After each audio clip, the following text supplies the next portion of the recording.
Hi, my name is Lance. This is the Millennial OFW podcast where we share real stories of Filipinos who try to start a new life abroad. I'm very grateful to have Jason as my guest for this episode. We began our journey in New Zealand around the same time. We essentially took the same steps in figuring out how to live our new lives abroad. And now, after almost 8 years of living here in New Zealand, I thought it would be a great opportunity to get his perspective when it comes to being an OFW. Thanks, Jason, for being here. Thank you so much, Lance, for having me here. Yeah, that's no problem. You're very welcome. So, I guess just to start things off, it's a very common question that people ask, I've noticed, is the trigger point that caused you to decide to move abroad? And as a follow up question, I also wanted to ask why you chose New Zealand. Yeah, thank you. My story began back in 2015. There's a lot of advertisements about New Zealand, and then there's a lot of agencies promoting New Zealand, Australia, and Canada. And I think a lot of people in the Philippines got interested. Okay. So we signed up online, and then I've got invited to come check out the seminars. And yeah, they will introduce you to what's in it for you if Mm, you're a newly graduate, just like me at the time, then it's also good for you. mm, They'll say something like that. And then I was like, okay, because I don't have anything much planned anyway after I graduated. mm. S- So I tried to sign up on that, and then seminar, boom, And and you're here. and I'm here. Yeah, okay. I'm curious. So, if you still remember how these seminars went in the Philippines, is there like key points they mentioned that you remember? And do you think now that you've lived for a couple of years now in New Zealand, have the things they said remained true from your experience? Yeah, I remember they told me about studying, and I remember back then after graduating, back when we were just students, like college students, we're just taking it easy. And we're not really we're not really that, serious students. And there are Mm, some regrets at that point. And then when I graduated, I was like, oh, I should have done better back then. mm, mm. So when I heard about this opportunity to study abroad, I was like, maybe this is the best time for me to do it again, but do it with all I have, like take it seriously.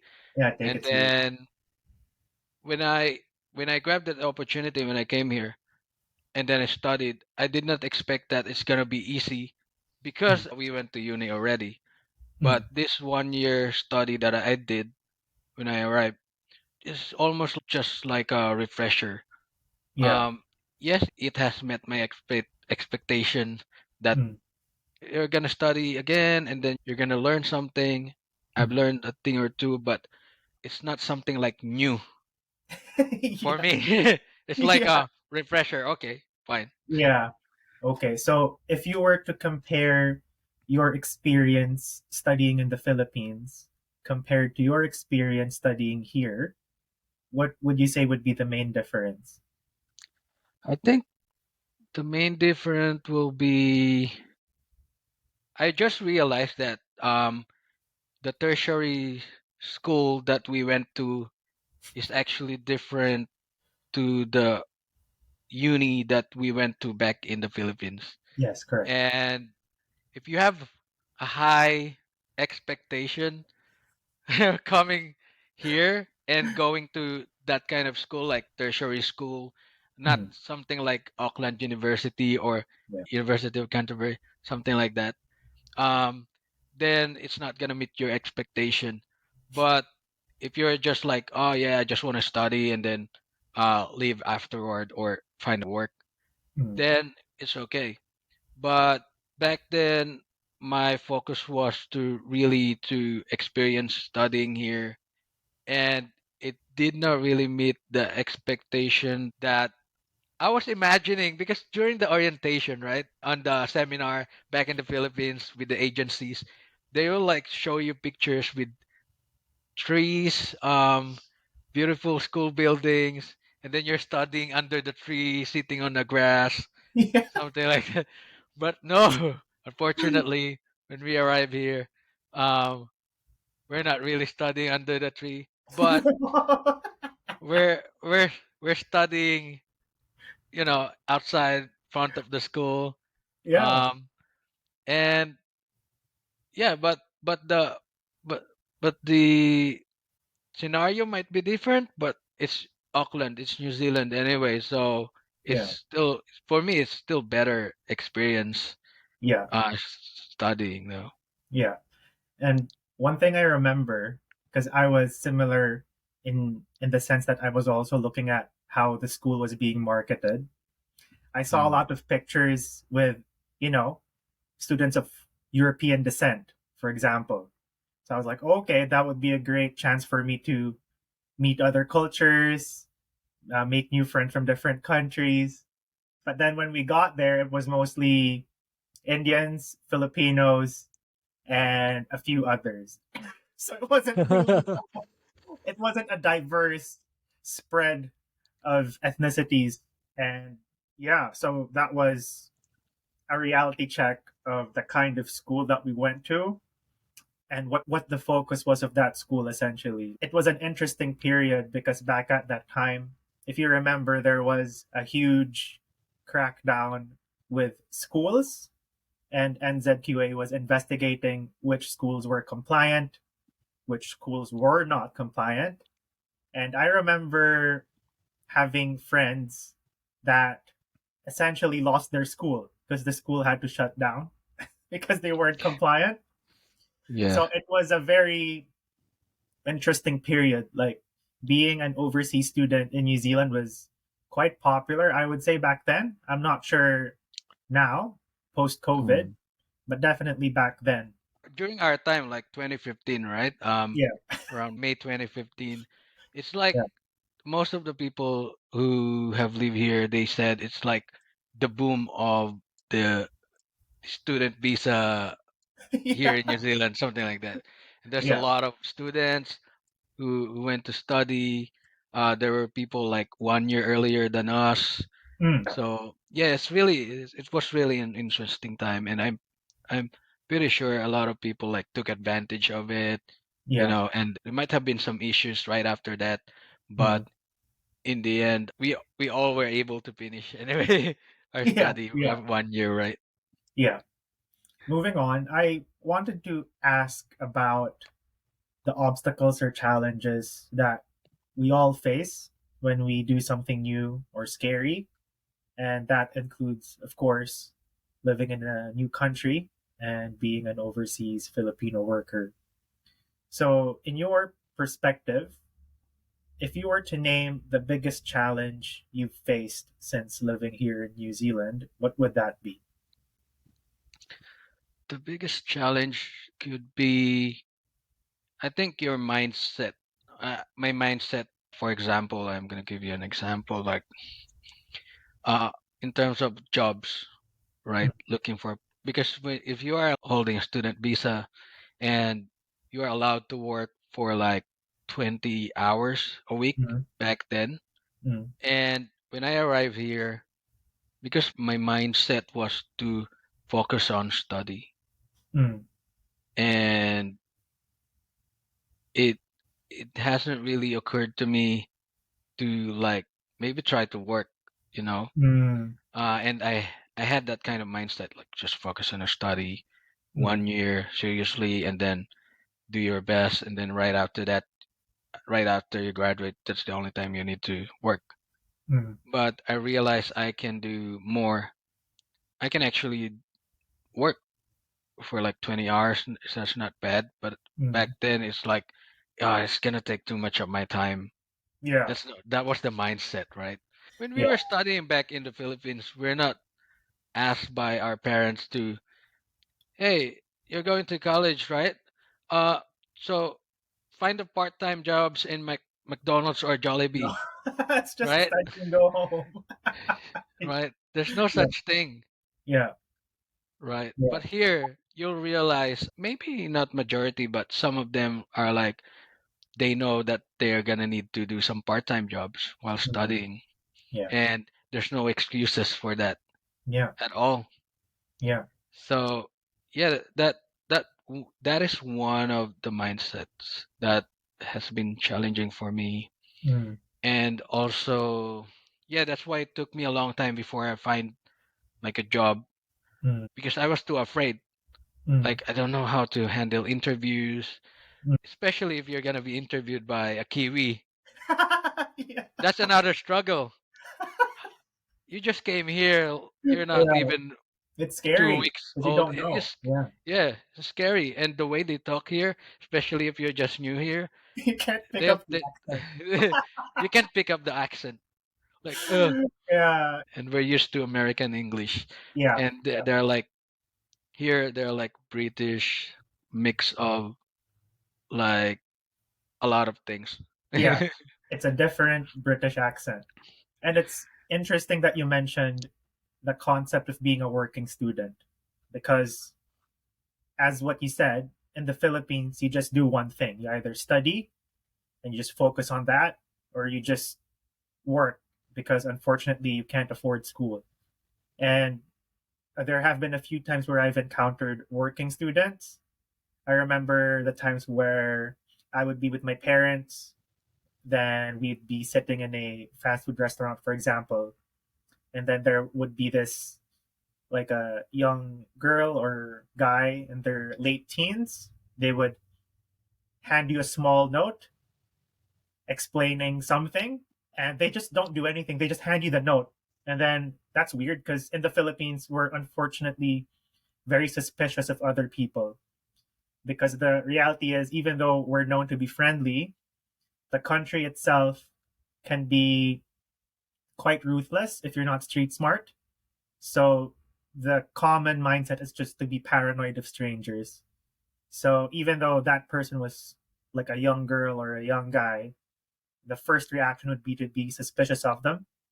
But then eventually you open the note and then you see that like they've typewritten a note explaining who they are. Like they're a young student. I'm working part time to pay for my studies. I'm selling dried mangoes. Like they have a basket of dried mangoes, for example. And if you could please buy some, this would help me pay for my studies. And then the interesting part is the reaction would be more fear instead of more sympathy. Like, because Yeah. you don't know if it's true. Like the unfortunately people get um they get convinced that people like these people are from syndicates, like they're not really working students, There like there must be someone behind them like a yeah, yeah. mastermind, right? So back in the Philippines, you can't really take people at face value, even though if even though if that's the truth of their situation, you just can't trust them. So being a working student is definitely a foreign concept, and I agree with you that when I first arrived here, I just focused on my studies, and when I was finding jobs, I essentially focused on doing volunteer work because at least I could start writing my portfolio so I could eventually get a quote unquote real job. But yeah, definitely it's a very foreign concept, the idea of a working student, especially if you're Mm. from the Philippines. Okay, now I want to touch on the realizations you've had. I recall in our earlier conversation, you mentioned the mindset of doing and focusing one thing versus doing multiple things. For example, just studying and having a more holistic perspective, like studying and working. Um, but now I want to dive into that a bit deeper and ask what you realized in yourself. Like, what were the things that you saw in yourself now that you lived in New Zealand, and how would you compare? the version of Jason in New Zealand, and the version of Jason back in the Philippines? Like, what were the main differences that you think you can see now? Before I arrived here, I was already 21 years old. Mm. But most of the people here, they will say, "You're still young." If, when we arrive here, right? I heard Oh, that you're a lot still as young. well. Oh, you're still young. You went here already. Yeah, Like most of the immigrants, usually they're like they have started their family already back yeah, home. that's what I noticed as well. Yeah. Yeah. But when we arrive here, like we are too young for them. I could not. I you know I will not deny that. Like we're Mm. really too young, Mm. and also it's like I can see that back then I was just like going with the flow back in our country, Yeah. mindlessly doing things Mm. because I have people who I can fall back on anytime whenever I feel like I'm running out of money Yeah. or or I'm losing myself, which never Yeah. happened back then in the Philippines. Yeah. And also my mental health Mm. back in the Philippines was really good. Like Yeah. because you're mindlessly doing anything, Yeah. right? You don't care. You're always happy. You're always Mm. satisfied. You Mm. can eat. You can Yeah. sleep on a bed that's Yeah. really comfortable. You can turn on your air conditioner, and then you can pretty much do anything you want. You can Yeah. go to the church every Sunday with your family. Mm. You don't have to pay for meals. You don't Yeah. have to do your laundry Yeah. No. or anything at all. Like Mm. that was my lifestyle Mm. back then. Mm. And looking back to where I am right now, if I stayed back home, Mm. I might not have learned a thing or two for like 10 years maybe because I'm just going to be a baby over there, literally, or like a Yeah. prince, Mm. more like a prince. Yeah. You know, I can be driving car there that I haven't paid for.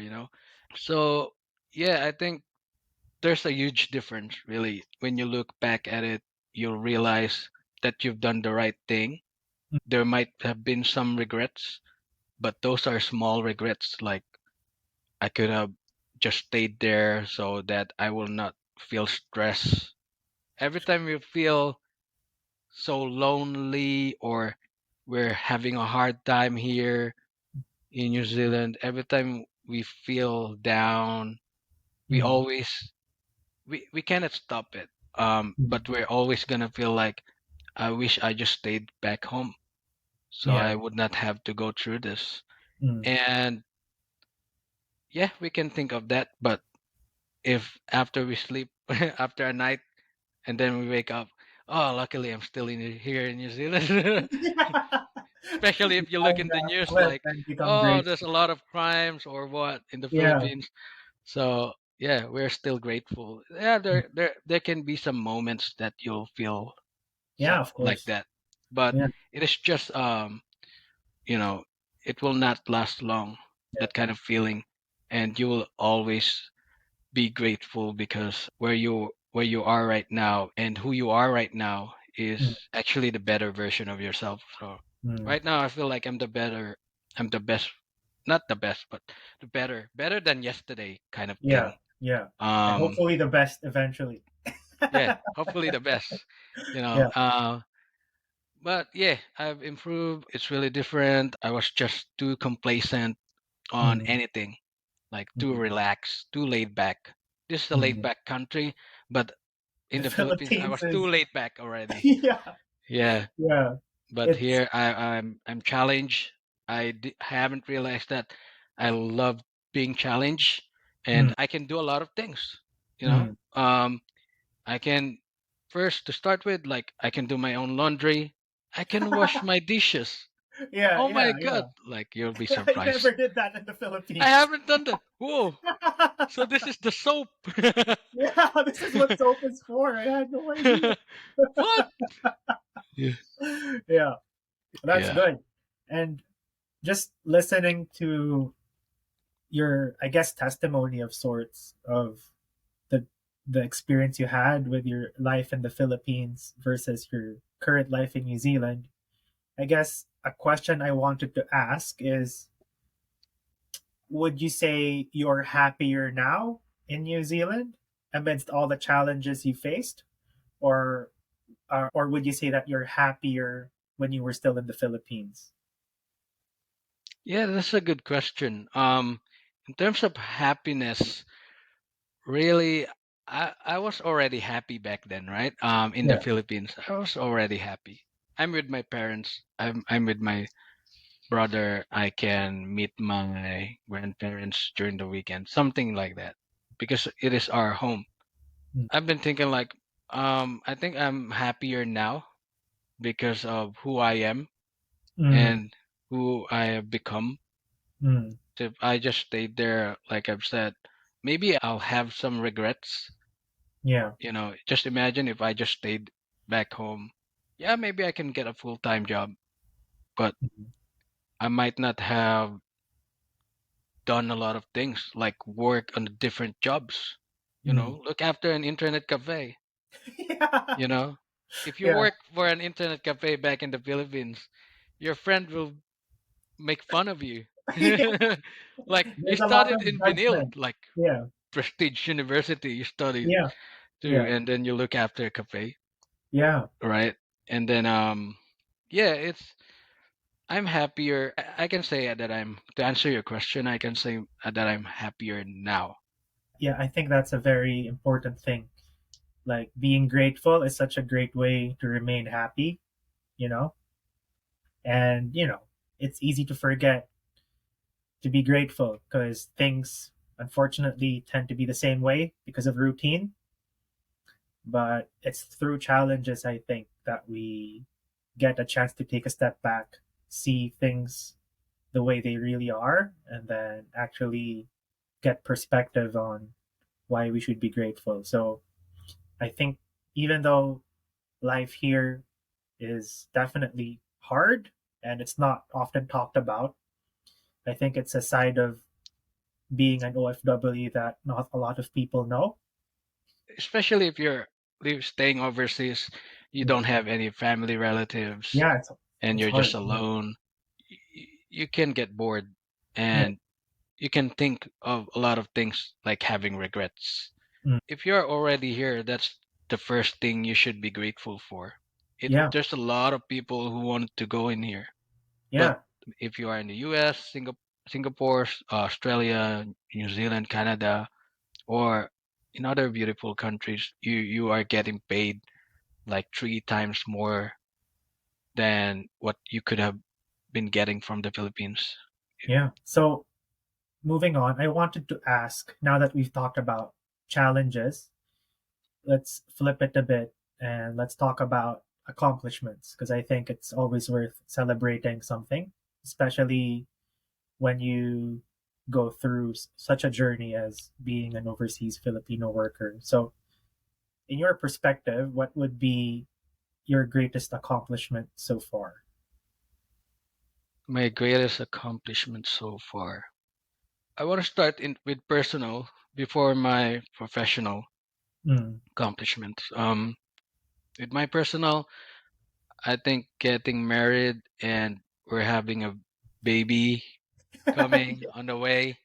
Yeah. Um, that's one or two, Mm. and then starting a family on a country that I have never imagined that I love. Mm. I think that's a personal accomplishment that I'm proud of. In Mm. terms of like professional, maybe I was able to start my own business while working on a full-time job. That's great. Yeah. Yeah, and my own business. But that was when I became resident, Mm. like back in 2019. Mm. So I would say that's a great achievement because back then I remember I was struggling doing an interview. I could not understand them.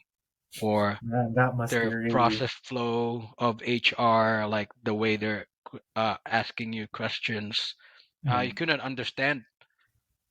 And then I realized I'm improving slowly, and you'll get some job offers um, at the same time, like multiple job offers. yeah. So I was like, whoa, I can choose What's from all this? these jobs.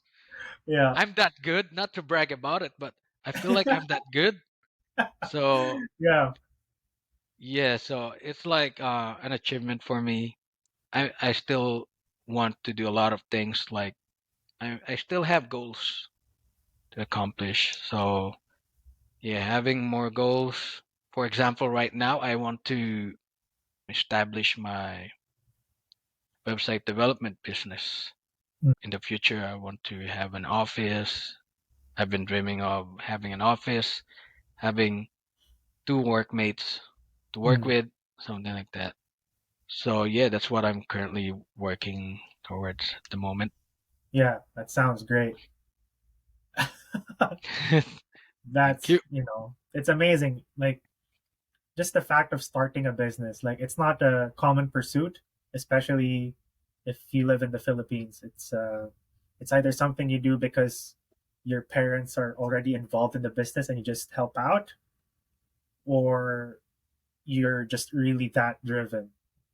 But here, I think, because of the freedom, well, I guess it's subjective. Like, are we really free being a migrant with all the visa constraints and whatnot? But, you know, just because we have a better perspective of what life in a third world country is and what Mm. our lives are now, like, our perspective of freedom is, I guess, more generous. And it's definitely a blessing.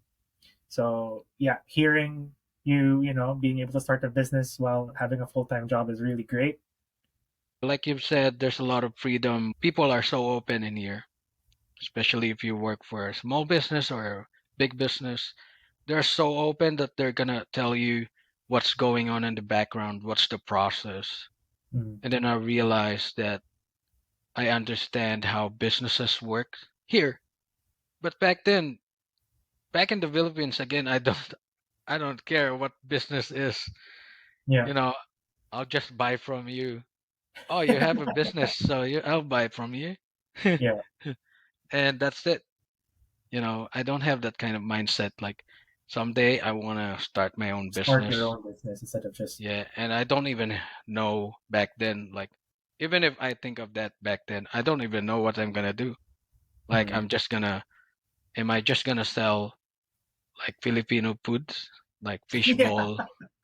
yeah. Yeah, It's a hard question to answer. Like, okay, you want to yeah, start a business, but what will the business be about?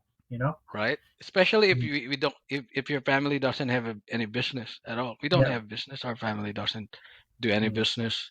We don't have any business on the sideline. Mm. So yeah, it was hard, and I think it will just come to you in terms of business. If you want to start your own business, kind Mm. of thing, it will just come to you. Especially if you have some ideas, like I know how to fix this and that, and there's a lot of friends coming to me asking me to fix this and that, Mm. and then it should come into your mind like, hey, maybe I can start a business off it.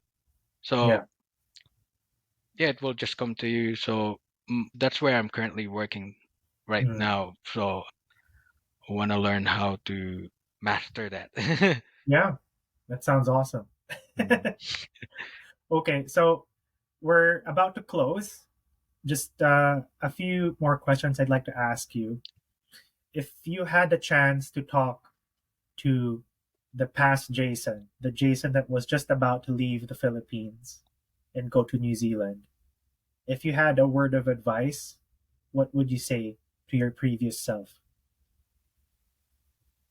um, Before I come in here in New Zealand, Mm, going abroad, you're already taking a risk because you're young. You can do mm, anything you want. Don't be afraid to fail mm, because if you fail, it means it's an opportunity for you to learn. mm, I was not thinking like that back then. So I would tell to my, I would say to myself like, hey, don't be afraid to fail. You can do mm, anything you want. If you're going overseas, take risks. You're already taking risks, so why not take more risks? You're not gonna die anyway. You're just gonna Yeah. work. You're just gonna find a job. Don't be afraid to find a job. Yeah. Um, don't be afraid to try something that you haven't tried yet. There's a lot of jobs in here where they are happy to teach you, Mm. even if you don't have experience. You're just gonna show that you are keen, you are interested. Yeah. Yeah, I would say that to myself, and also I would say to myself that it's okay to have some regrets, just Mm. like it's okay to have some failures. Mm. Because at the end of the day, every time you learn from your failures and then you're going to apply the learning, it means you're improving once you apply those learnings from the failures. So you're improving. You're always improving. So those are the things on a personal level. Mm. Because if I know those kind of things back then, like be resilient, be Mm. more positive thinker, I could have done more Yeah. things. Like I said, I could have worked more jobs in the first year, which I Yeah. haven't. I've only worked on few part-time jobs because I'm afraid. Yeah. And Mm. fair enough. You're already in a foreign country in your early 20s. There's a lot to be afraid of, but just getting past the fear is such a huge step, but it's very gratifying, I think. Yeah. True, true. All right. Just one last question. Is there anything you'd like to share with the people listening right now? Maybe something you'd like to promote? Yeah, yeah. First of all, thank you so much, Lance, for inviting me here in the TMO, the Millennial OFW. It has been a privilege to be invited in here and to be able to share with you, with all the listeners and the viewers, and that our stories. Like we almost Yeah. have the same stories, but at the end of the day, we are sharing this kind of stories with people who have experienced the same thing, even if they are not in New Zealand or they must be in Canada or Australia, but almost similar to what we have experienced. Mm. Therefore, they'll be able to reflect with their own experience as well, and also they were able to relate on Mm. what we are talking about. Yeah. But yeah, just if you're like immigrants like us, OFW, either it doesn't matter if you're like resident or work visa or student visa or a citizen already, but and you're struggling, we are here. We are Yeah. just the same as you. You can talk to us, and then we Yeah. there's some ups and downs. We're always gonna triumph anyway. For every downs, there's always gonna be ups later on. Mm. So just be you, and then you're always gonna learn from your mistakes anyway. And yeah, you can do it. You're strong. Yeah. Um, so for yeah, for me that's all. And for my business, I would like to share my business, which is a Yeah, of course. website development business. I develop website for small businesses here in New Zealand.